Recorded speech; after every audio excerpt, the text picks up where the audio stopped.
Μήπως είμαι ντυμένη too much? Ντυμένη το λες εσύ αυτό? Μήπως πρέπει να πάω να αλλάξω? Χειρότερο δεν θα βρεις, προχώρα τσούλα.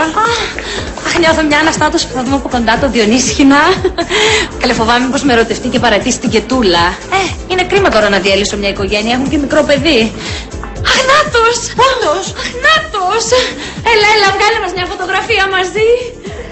Χαμογελάστε!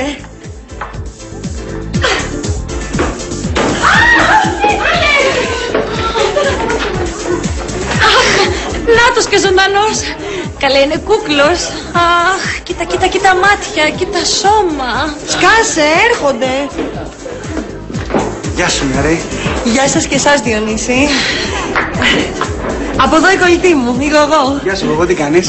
Παραλίο. Αυτή είναι η Μέρη που σου λέγα. Πολύ καλή τη βρίσκω.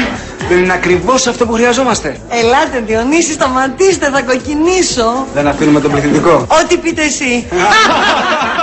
Πολύ καλή. Είναι ακριβώς αυτό που χρειαζόμαστε. Διονύση, σε ευχαριστώ πάρα πολύ που με διάλεξες. Για το εξώφυλλό σου είναι μεγάλη τιμή για μένα. Ναι.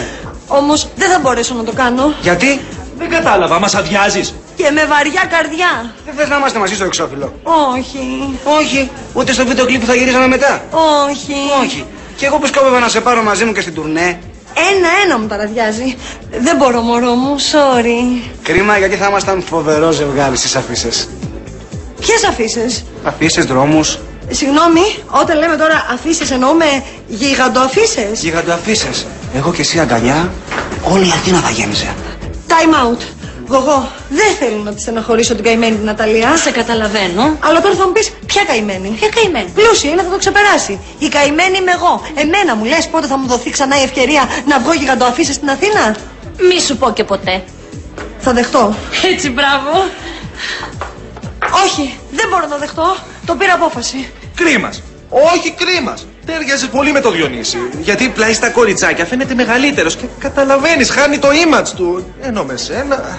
Δεν το πιάσα αυτό. Οπα, μπάστα. Μπάστα. Αυτό που θέλω να πει ο πρώην μάνατζερ μου είναι ότι με σένα στο πλάι μου θα είχα απήχηση σε ένα ευρύτερο κοινό. Αυτό λέω κι εγώ. Στις μεγαλοκοπέλες. Καλά μεθυσμένος ήμουν όταν σε προσέλαβα. Δεν κατάλαβα. Συγγνώμη κιόλας. Είμαι εγώ μεγαλοκοπέλα? Είμαι εγώ μεγαλοκοπέλα? Μίλα εγώ. Η αλήθεια είναι ότι εσύ φαίνεσαι μεγαλύτερη από μένα. Σκάσε εγώ. Τέλος πάντων, όπως και να έχει το πράγμα, δεν μπορώ να δεχτώ. Πάντως κλωτσάς μεγάλη ευκαιρία. Κρίμας. Κρίμας, ξεκρίμας. Εγώ νιώθω μια χαρά γιατί με την απόφαση που πήρα δεν θα στεναχωρήσω ένα προβληματικό πλουσιοκόριτσο. Πάμε εγώ. Αχ, από τώρα. Μας προσέβαλαν εγώ. Σοβαρολογείς? Ναι, εγώ. Τότε πάμε.